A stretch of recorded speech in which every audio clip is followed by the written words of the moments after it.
नमस्कार मंडळी, सोनाली किचन कट्टा रेसिपी चॅनलमध्ये तुम्हा सर्वांचं मनापासून स्वागत करते। आज आपण रानभाजी तांदूळचा ही रानभाजी एक प्रामुख्याने पावसाळ्यात खूप प्रमाणात आपल्याला बाजारामध्ये किंवा शेतामध्ये सुद्धा मुबलक प्रमाणात असते, पण ती वेगवेगळ्या पद्धतीने केली जाते। तर आज तुम्हाला साधी सोपी पद्धत दाखवणार आहे। अशी जर तुम्ही भाजी केला तर एक ऐवजी दोन भाकरी खाल ही माझी खात्री आहे।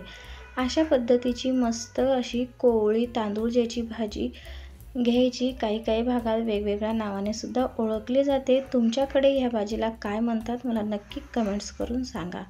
तर अशा पद्धतीने बघा मस्त अशी कोवळी मी तांदूळ ज्याची भाजी निवडून घेतलेली आहे। थोडेसे असे देठ पण घ्यायचे, त्यामुळे जास्त ही भाजी लवकर शिजते।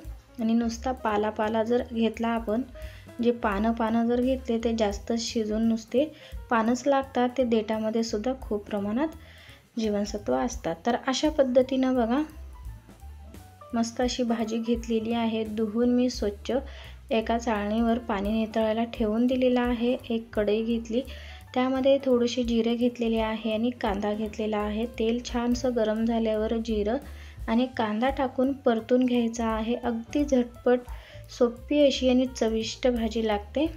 तर इथं मी हिरव्या मिरच्या ज्या असतात छान अशा भाजून त्यामध्ये लसणाच्या एक 10-12 पाकळ्या घेतलेल्या आहेत। लसणाचा वापर थोडासा जास्त करायचा आणि हे छान असं तेलामध्ये मिक्स करून घ्यायचं आणि थोडीशी चिमूटभर हळद टाकायचं, अर्धा चमचा। तर अशा पद्धतीनं सगळं हे जे आपण मिरचीचं वाटण बनवलेलं होतं तेलामध्ये छान फ्राय करायचं।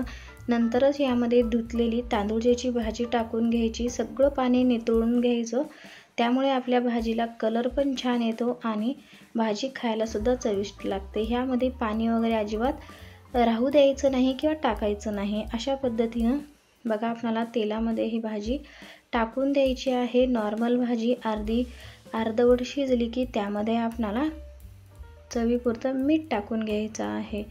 तर आधी आपल्याला मीठ न टाकता अशा पद्धतीनं अर्धी भाजी शिजल्यावर मीठ टाकायचं, जेणेकरून आपल्याला अचूक प्रमाण कळतं मिठाचं। तर अशा पद्धतीनं बघा मस्त आपली ही भाजी छान अशी शिजलेली आहे। या भाजीवर झाकण ठेवायचं नाही, त्यामुळे ह्या भाजीचा कलर असा काळपट होतो। झाकण न ठेवता ही भाजी शिजवायची आणि त्यामध्ये शेंगदाण्याचा कूट टाकायचा। काही भागात शेंगदाण्याचा कूट टाकत नाहीत, कांदा जिरं आणि मिरचीची फोडणी देऊन अशी सुक्की भाजी करतात। पण ह्या पद्धतीनं तुम्ही एकदा जाडसर भाजलेल्या शेंगदाण्याचा कूट टाकून जर भाजी बनवली तरी न खाणारे सुद्धा आवडीने खातील, एवढी माझी खात्री आहे। तर अशा पद्धतीनं तांदूळची भाजी छान अशी मिक्स करून घ्यायची आणि तांदूळची भाजी जास्त शिजवायची नाही। ही भाजी लवकर शिजते, अगदी 5 मिनिटात आपली ही भाजी तयार होते। मस्त चमचमीत अशी अप्रतिम चवीची ही भाजी लागते। तर तुम्ही मार्केटमध्ये किंवा जवळपास कुठं शेतामध्ये ही भाजी दिसली तर एकदा ट्राय करायला काही हरकत नाही। जर तुम्ही ही भाजी कधीच खाल्ली नसेल तर माझ्या पद्धतीने एकदा नक्की बनवा आणि झाकण न लावता ही भाजी शिजवा। आणि जी आपण भाजी धुवून घेतो त्यावेळेस थोडंसं पाणी जास्त नितळून ठेवायचं, अजिबात या भाजीत पाणी ठेवायचं नाही, त्यामुळे अशा पद्धतीचा मस्त हिरवागार कलर टिकून राहतो। अशा पद्धतीची मस्त झटपट गावरान पद्धतीने तयार केलेली भाजी तुम्हाला कशी वाटली मला कमेंट्स करून नक्की सांगा। आणि या भाजीला तुमच्या भागामध्ये कोणत्या नावाने ओळखतात ती पण मला कमेंट्स करून सांगा।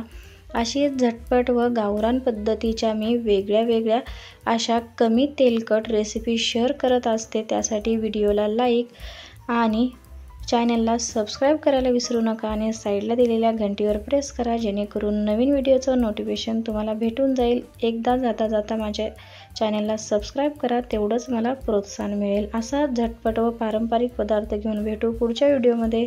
माझा व्हिडिओ पाहिल्याबद्दल धन्यवाद।